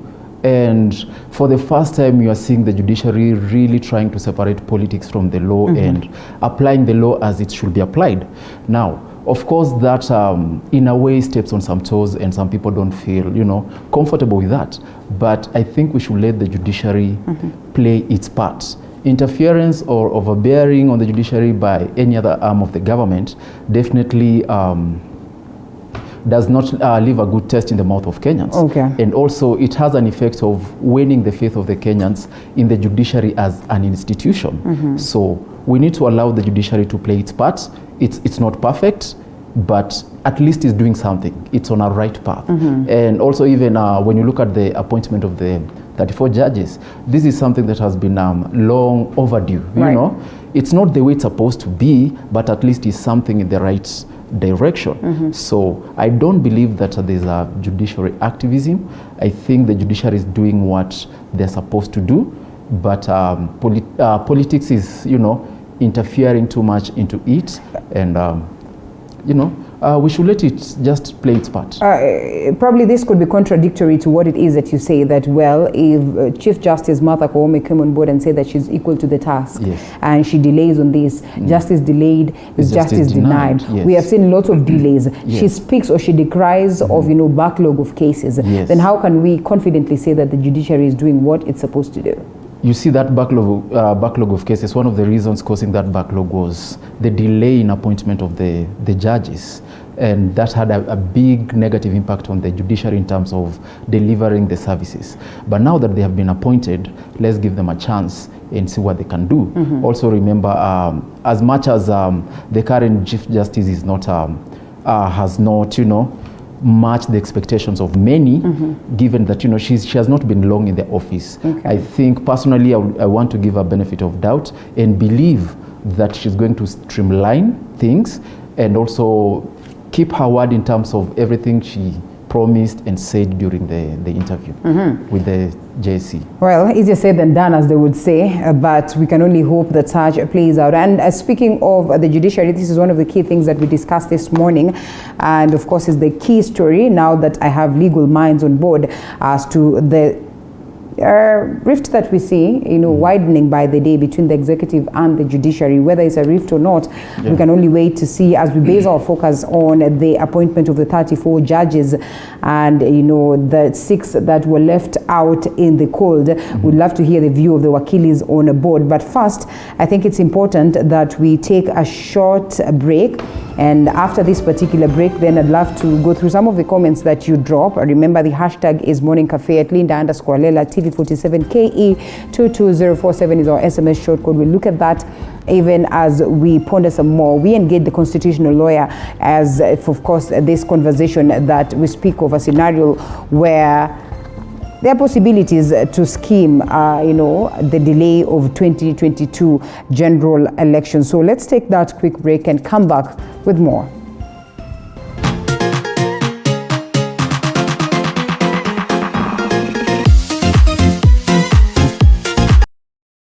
Of the best quality, durable, and affordable precast panels to suit all your needs. Manufactured under a controlled environment, we have the best precast concrete panels, precast concrete floor slabs, precast concrete perimeter wall, precast concrete columns and beams. Our panels reduce construction cost by up to 40% with absolutely no plaster required, including added soundproof benefits. Convenient for story buildings, schools, offices, residential houses, hospitals, and warehouses. Take advantage of our free transport. Contact us on 0702 247267 or 0796 247267. Global Precast Panels Limited, your reliable option for efficient construction. These are the sights and sounds of a working nation. There are no shortages to remarkable ideas. What's missing is the will to execute them. You need to stay relevant. If you don't, you're going to fade off.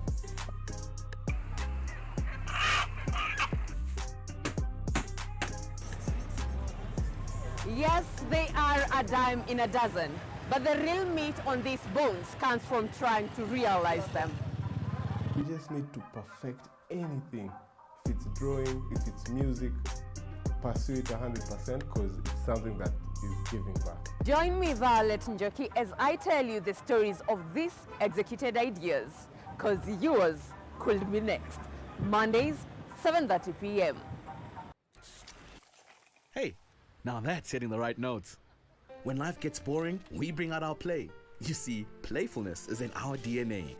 It's in the way we move and laugh. It's in the way we walk, the way we rock, and how we just don't stop. You feel me? We add color to everything, to every day and every dish, because the world needs our crazy. We're the different flavors that make life more exciting. We're the ones who add color to every moment. Fanta, color every moment.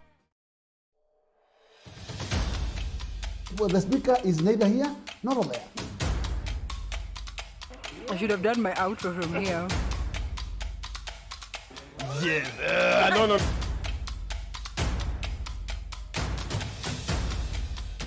And we're just like that. I look beautiful. Tune in to Morning Cafe, Mondays to Fridays from 6 a.m. to 9 a.m. with me, Linda Alela, only on TV47, the home of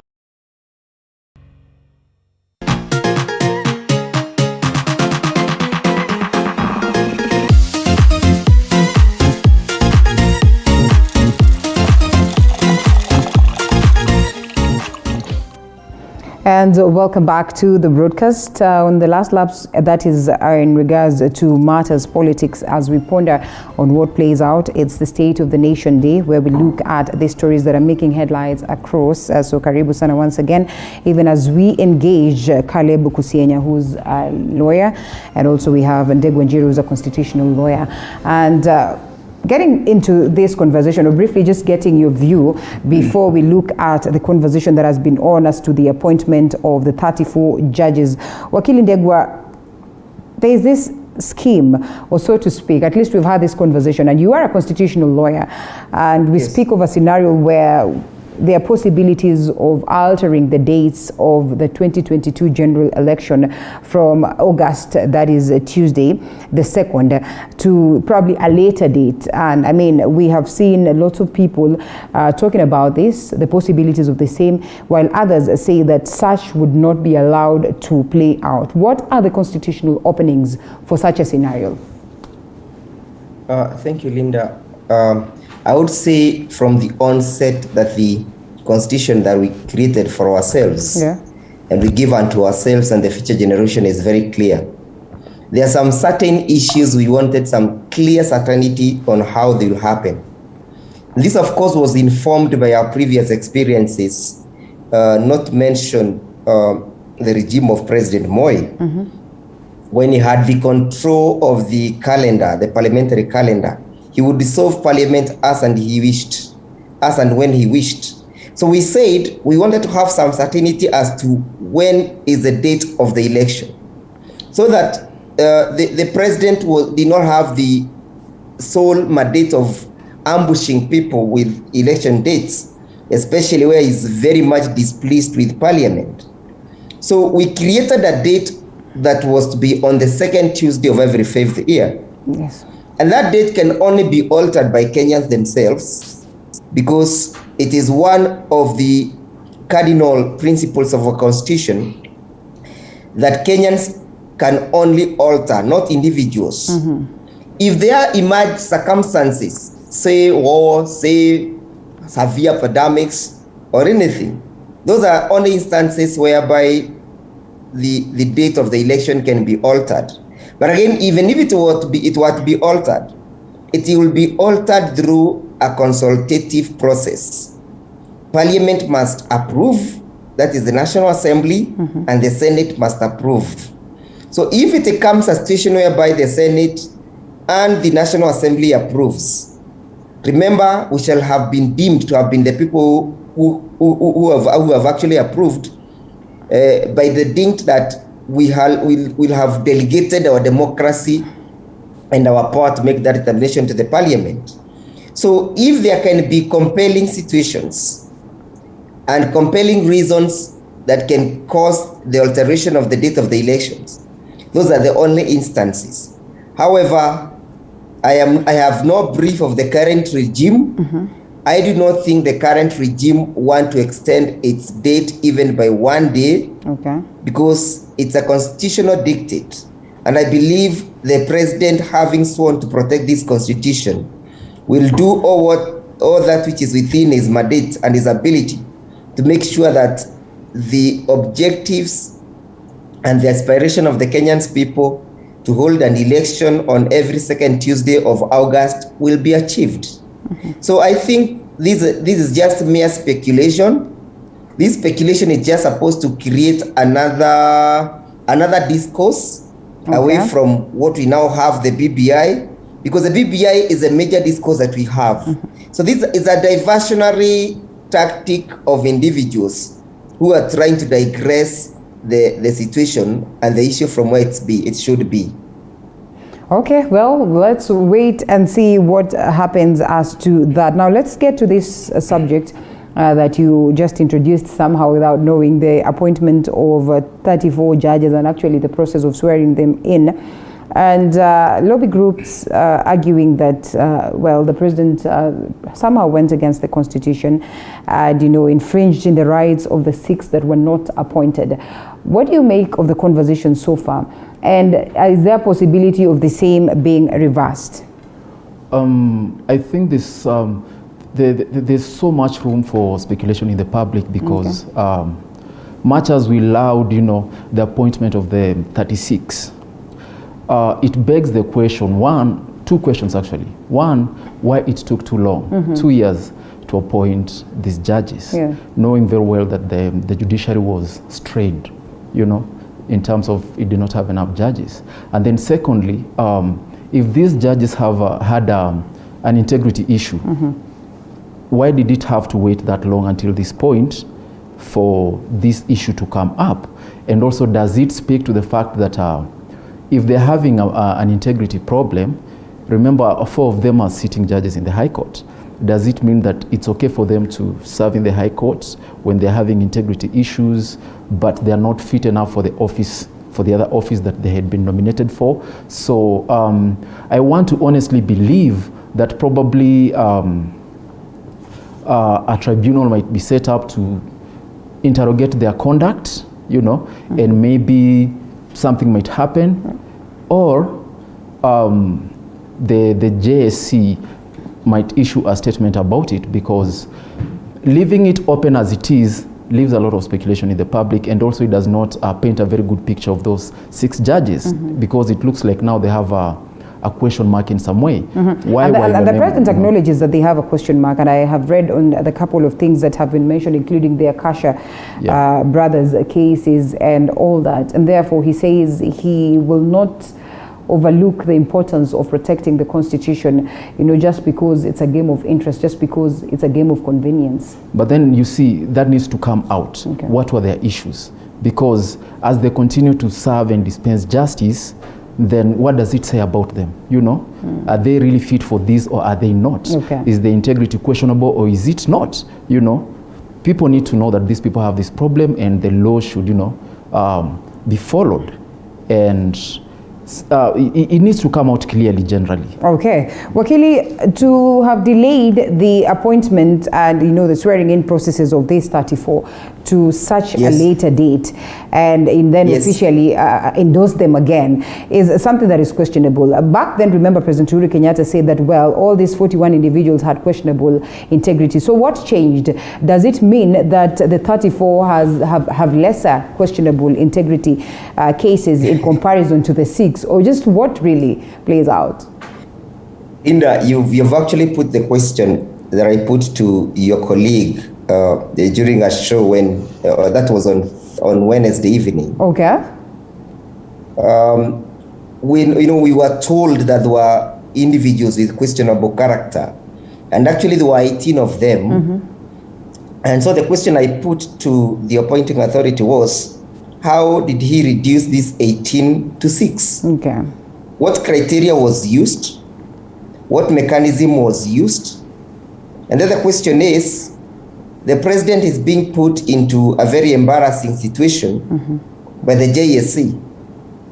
One, the president is represented in the JSC by the Attorney General. Yes. He has also 2 appointees from the Public Service Commission. So these are the eyes of the president, who should have actually applied severance before we got where we are. So I believe the persons who should also have questions to answer is the JSC. Because the JSC should have been the persons to sieve all this before it got the president. So the president is placed between a hard place and a rock, where he has to execute his constitutional mandate of completing the process of the appointment. Yet he says that even as I complete my appointment, the constitutional mandate, there are some individuals with questionable characters. Yeah. Or what I would tell my president is, he has no option.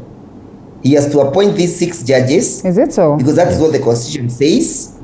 The Constitution does not contemplate a situation whereby the president can send the names back to the JSC.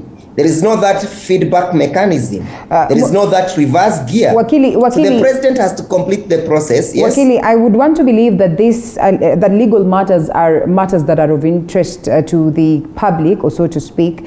And so when the president raises concerns and speaks, you know, and says this, as long as I serve as president, I will choose the right over the convenient. I'd want to believe this is in the interest of the common mwananchi. I will choose the hard over the easier choice.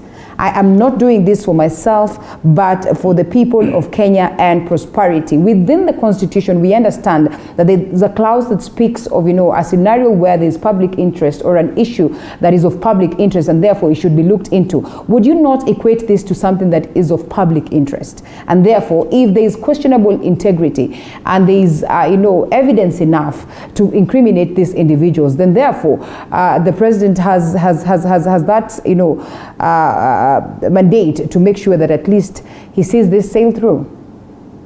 Linda, logically, yes, logically we are all right. Yeah. Logically, the president is right, but constitutionally, because he also sought to protect his constitution, he's wrong. Because he needs to tell us where this balance is arising from the constitution. Because nobody is allowed to legislate on behalf of Kenyans. Neither myself, nor yourself, nor the president. Okay. Kenyans legislated the document and placed in it what they felt was convenient for purposes of ensuring there is good governance.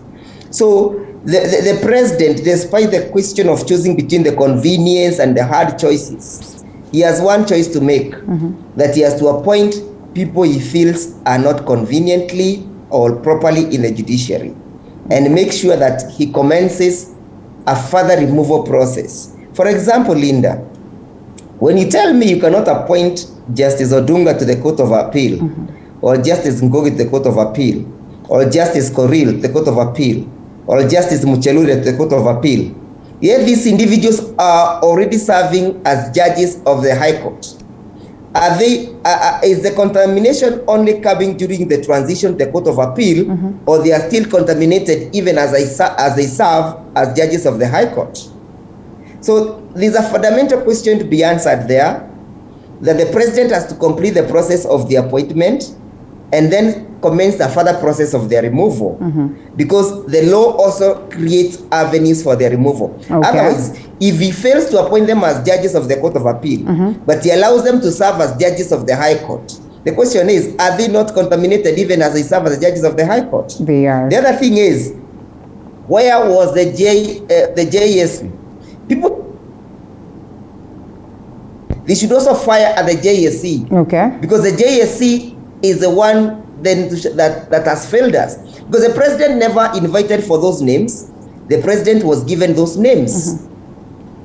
All right, and we'll come back to you on that very note, and also the role of the Attorney General on the same. But first, Wakili, then Chief Justice Martha Koome once again reacted to the same. Some have looked at that reaction as one that speaks of a bold Chief Justice. Others have looked at it as, a reaction that is a little bit too, calm, and maybe would have expected it to be more radical, so that at least President Uhuru Kenyatta can understand that she comes in, and with the same strength that the predecessor had. She is there to defend the independence of the judiciary. What do you make of her response?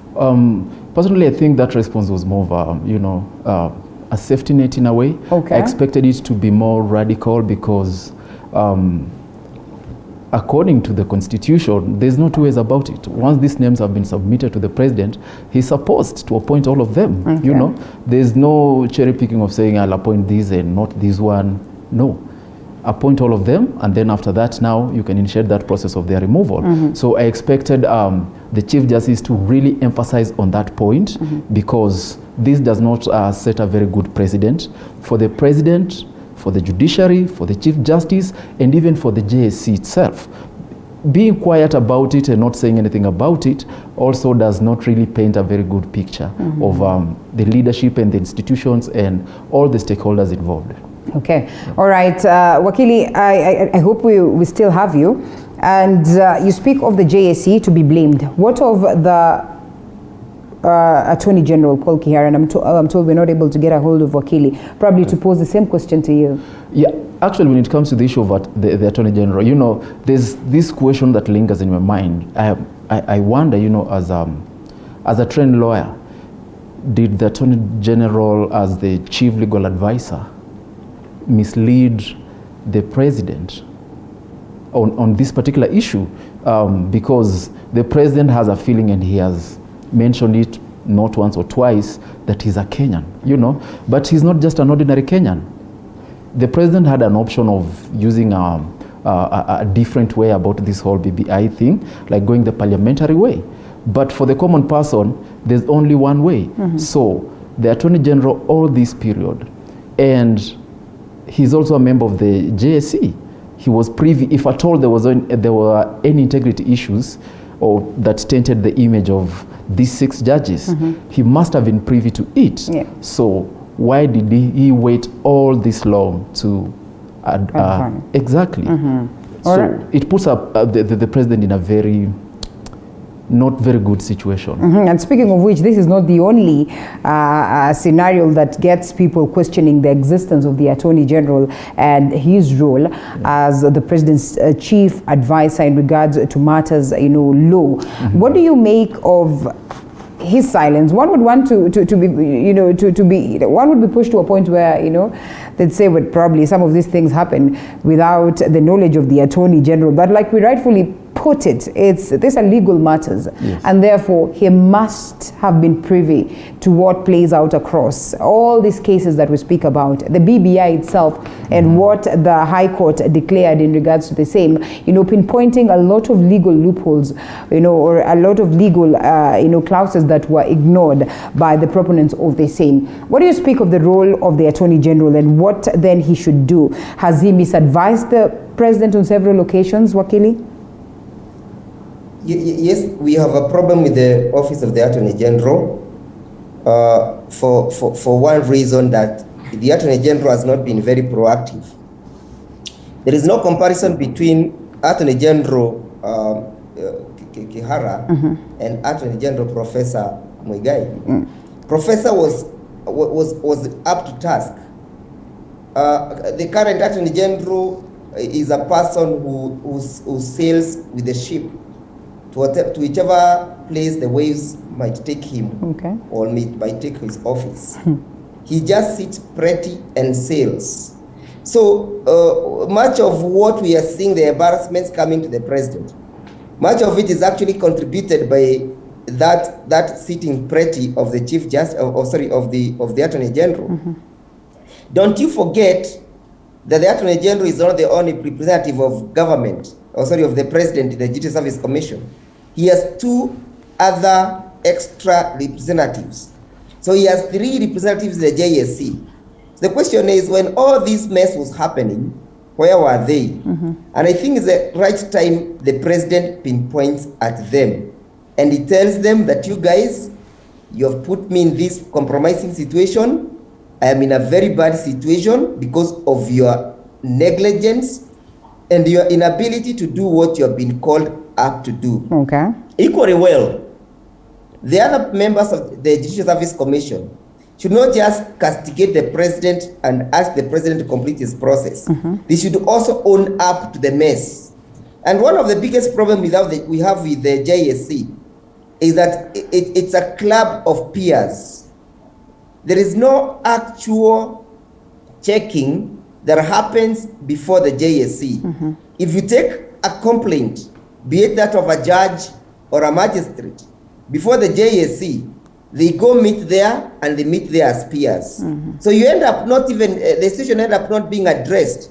And that is why the BBI was proposing to create an extra eye of the judicial ombudsman, an office that will be so independent to make sure that the JSC does not sit pretty, hold its arms, and consider individuals appearing before it as peers.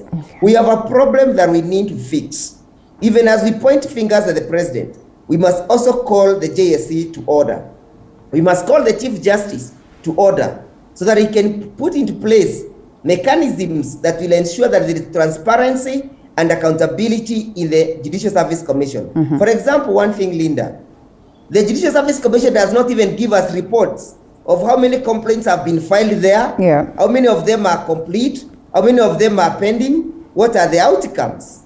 We only take complaints there and we don't feel any other process taking place. So JSC is one of the biggest letdown in the judicial reformation and in the transformation agenda of the judiciary.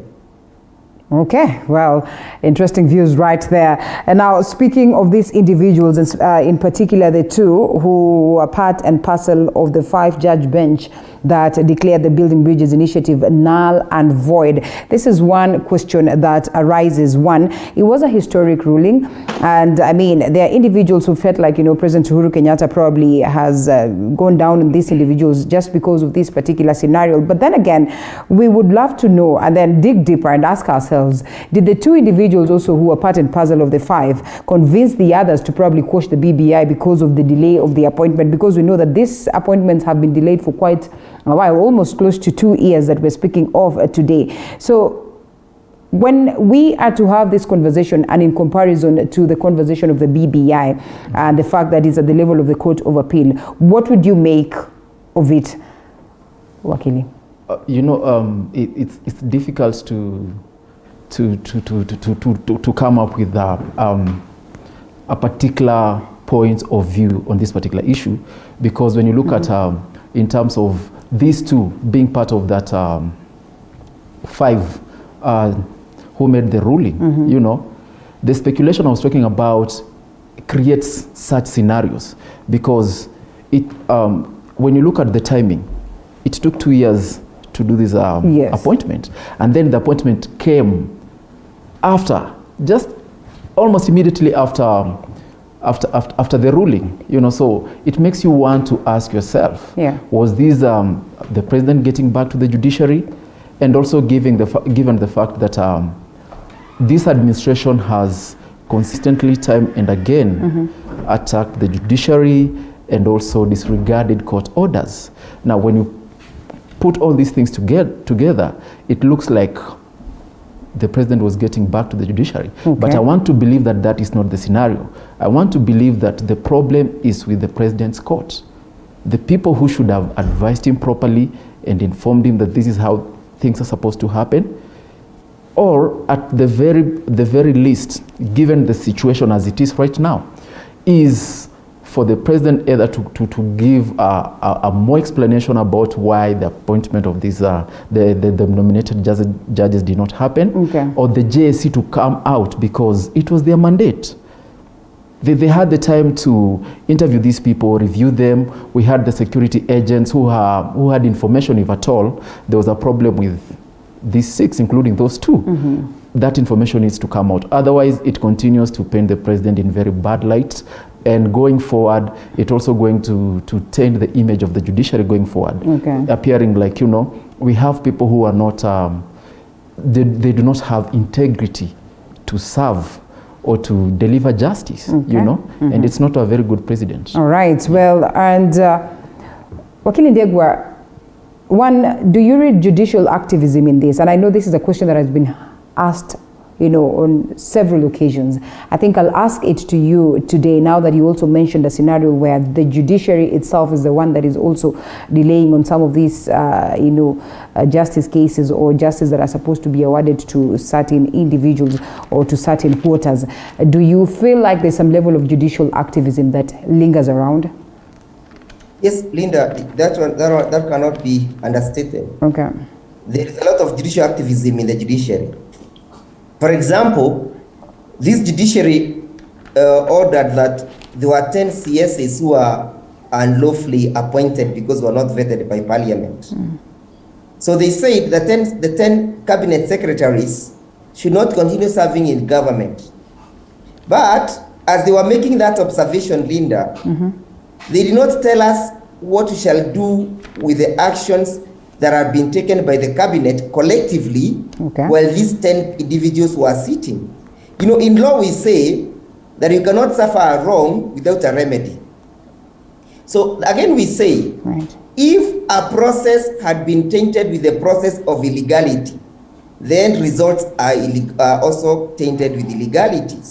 So the other factor is, when the courts declared that these 10 CSs were not properly serving, were they then telling us that all the government projects, the government policies, the budgets that have been passed by these, while these individuals who are sitting are also fault? The question is that not a way of trying to sabotage government through the orders?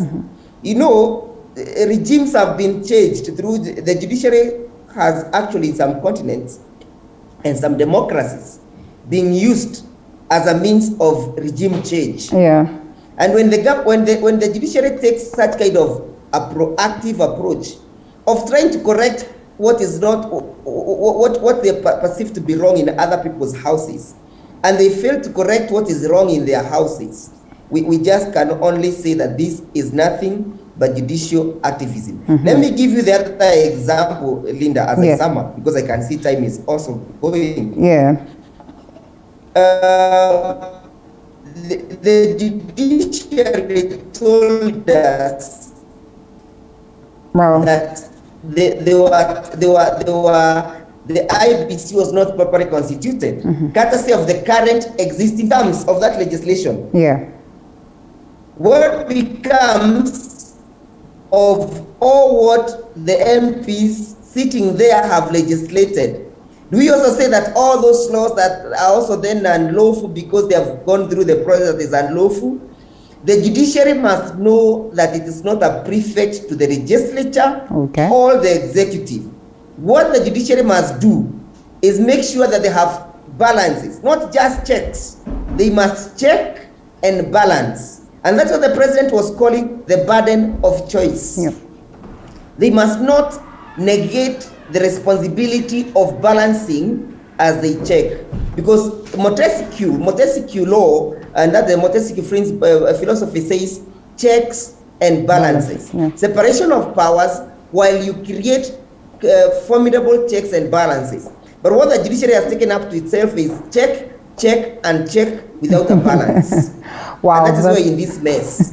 Before I let go of you as we close, how then do we look at all this conversation on the 34 judges and the 6 judges without reading politics into it, knowing very well that, well, we've seen these individuals also being part of the bench that quashes the BBI process. We are privy to the information of where, we've had the current government or maybe the executive arguing that they were going to revisit the formation of the judiciary after the quashing of or the annulment of the 2017 general election and so much more.